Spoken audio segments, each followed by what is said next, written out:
Welcome, friends and family. Super excited to be here with you today, coming right out of our studio right here at our Elevate Cookeville office. And today, we're going to continue on our series of what it takes to be a top producer, a professional top producer in real estate sales, and really, we're saying in life. Like whether you're in real estate sales, whether you're in HVAC, plumbing, construction, paving, tree work. That's what my dad did, paving and tree work. And in life, these are what I have noticed that top producers, professional top producers will do. And this is what I believe separates them from the pack. Most people won't start. Top producers will start. They're not going to overthink it.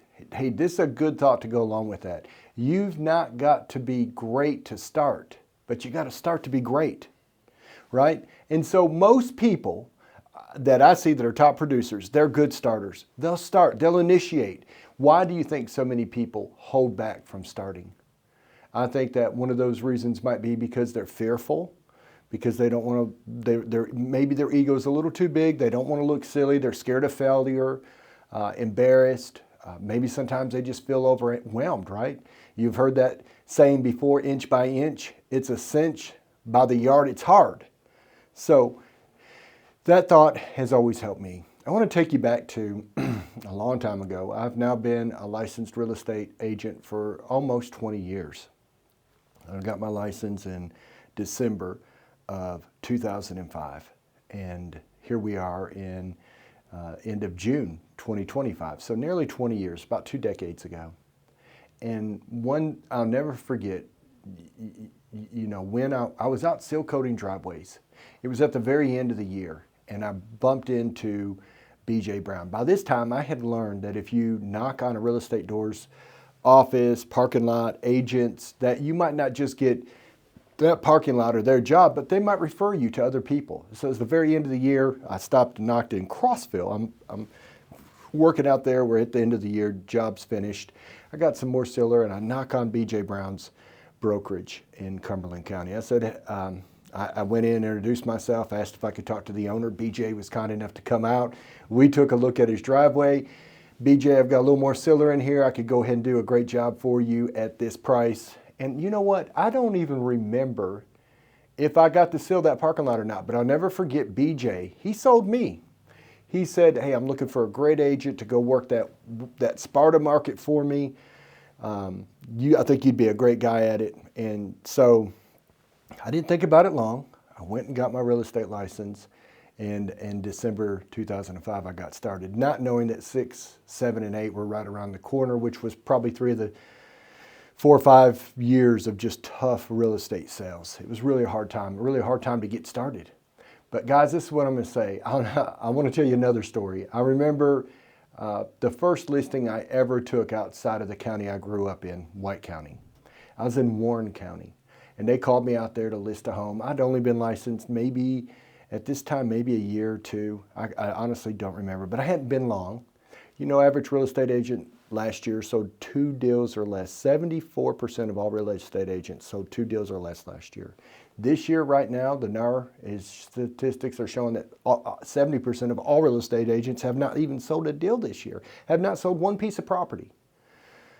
So I'm just early in my stages. I've been licensed maybe a couple years, but realistically, I may have only, at that time, helped 10 people either buy or sell. So I'm still a rookie, and I'm at this guy's house, and the buddy that was there was a bit of an attorney.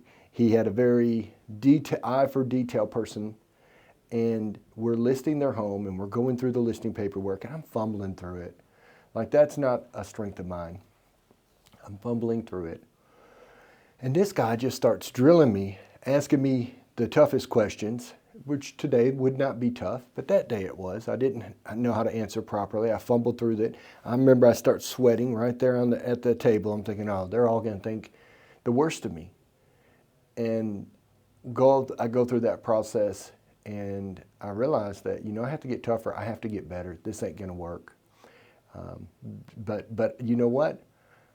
A lot of times people don't start. because they're too scared of failure. They're too scared of being embarrassed.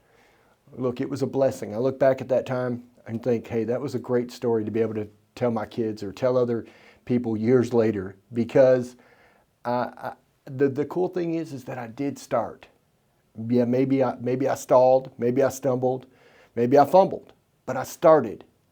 And that helped me realize that there was other areas that I needed to improve on. So I had to start again, getting better at understanding the contracts, getting better at presenting the contracts. I think great top producers, that's one thing they never do, is they never stop starting. Like, we always got new ground to take, a new mountain to climb. You know, guys, think about this. What if Michael Jordan had never started playing basketball? What if Nike had never started inventing shoes? What if Michelangelo had never started painting? What if Steve Jobs had never started inventing computers?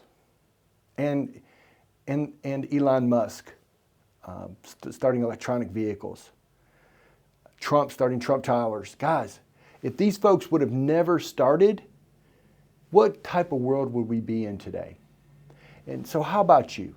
Is there something there deep down that you know you're called to start? You know it. It's like, man, I got this burning inside. That's a good indication that you need to start something. Too many people fail to start. If Jordan would have failed to start, we wouldn't have known the Chicago Bulls and all those great victories and championships they won. If Nike had not started to invent the shoe, maybe we wouldn't have Nike shoes today. We wouldn't be wearing Nike. We wouldn't see the Swish check mark. There's something great in you. You are called to do something great. And overthinking it, feeling overwhelmed, that will stop you from going into greatness. So what is it in you? What is God calling you to start? You know, the Bible says a bunch of times, fear not, fear not, fear not. It'd be so easy to get fearful. It's so easy to feel overwhelmed. So again, remember, inch by inch, it's a cinch. By the yard, it's hard. How do you eat an elephant? One bite at a time. You got to get started. You just got to start. And once you get out there and you get started, yeah, you're going to take some hard hits. Yeah, you're going to see there's areas that you're soft and you got to grow in. But that's okay. Exposing that is the way you get better. But if you never start, then you never know. Guys, I've been at this now for about 20 years. 2 decades of my life, I've got to wake up and do what I love every day. And I get to do it with people I love. I'm so blessed. I'm so thankful. But I could not imagine, had I not started in real estate, where I'd be today. You know, and yeah, I had to give up something that I enjoyed as well. I actually enjoyed seal coating parking lots and driveways. I enjoyed it. I enjoyed meeting new people, going door to door, introducing myself and asking if I could work with them in seal coating their driveway or parking lot. I enjoyed that. But sometimes you got to let go of what you're comfortable with, the things that you're used to go on and do the things that God has called you to do. God's called you to greatness. I believe He's called every one of us to greatness. And the choice is ours. Are we willing to start? Or are we going to fail to start? And if we don't, why? Break that down, get it to bite size, and just take that first step. Whatever that first step looks like, take that.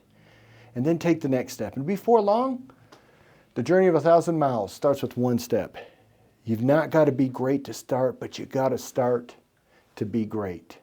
Hey, we appreciate you right here at Elevate Real Estate. If this has added any value to you, please like and share.